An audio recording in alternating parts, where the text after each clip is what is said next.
ബിസ്മില്ലാ അൽഹംദുലില്ലാഹി റബ്ബിൽ ആലമീൻ. എൻ്റെ ശബ്ദം ശ്രവിക്കുന്ന മാന്യ ശ്രോതാക്കളെ, അസ്സലാമു അലൈക്കും വറഹ്മത്തുള്ളാഹി വബറകാതുഹു. ഇന്ന് നമ്മൾ പഠിക്കാൻ പോകുന്ന പ്രാർത്ഥന എല്ലാ നാശത്തിൽ നിന്നും രക്ഷ നേടുന്നതിന് വേണ്ടി റസൂലുള്ളാഹി സ്വല്ലല്ലാഹു അലൈഹി വസല്ലമ പഠിപ്പിക്കപ്പെട്ട ഒരു പ്രാർത്ഥനയാണ്. പ്രാർത്ഥന ഇങ്ങനെയാണ്: അല്ലാഹുമ്മ ഇന്നി അഊദു ബിക മിൻ ശർരി മാ അമിൽതു വമിൻ ശർരി മാ ലം അഅമൽ. അല്ലാഹുവേ, ഞാൻ പ്രവർത്തിച്ചതിൻ്റെയും പ്രവർത്തിക്കാത്തതിൻ്റെയും ഉപദ്രവങ്ങളിൽ നിന്ന് നിന്നോട് ഞാൻ രക്ഷ തേടുന്നു.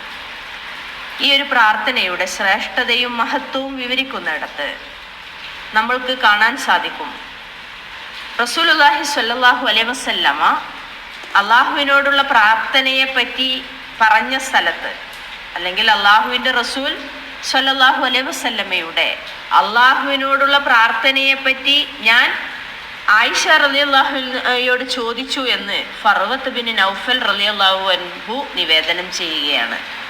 അപ്പോൾ ചോദിക്കപ്പെട്ടപ്പോൾ ആയിഷ ബീവി പറഞ്ഞു, അവിടുന്ന് ഇങ്ങനെ പ്രാർത്ഥിക്കാറുണ്ടായിരുന്നു: അല്ലാഹുവേ, ഞാൻ പ്രവർത്തിച്ചതിൻ്റെയും പ്രവർത്തിക്കാത്തതിൻ്റെയും ഉപദ്രവങ്ങളിൽ നിന്ന് നിന്നോട് ഞാൻ രക്ഷ തേടുന്നു. മുസ്ലിം ഉദ്ധരിക്കുന്ന ഹദീസിൽ വന്നതാണ്.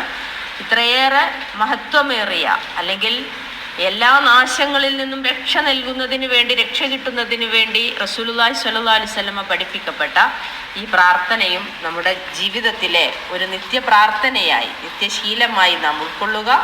അല്ലാഹു സുബ്ഹാനഹു വ തആല എല്ലാവിധ പരീക്ഷണങ്ങളിൽ നിന്നും നാശങ്ങളിൽ നിന്നും നമ്മെ എല്ലാം കാത്തുരക്ഷിക്കുമാറാവട്ടെ.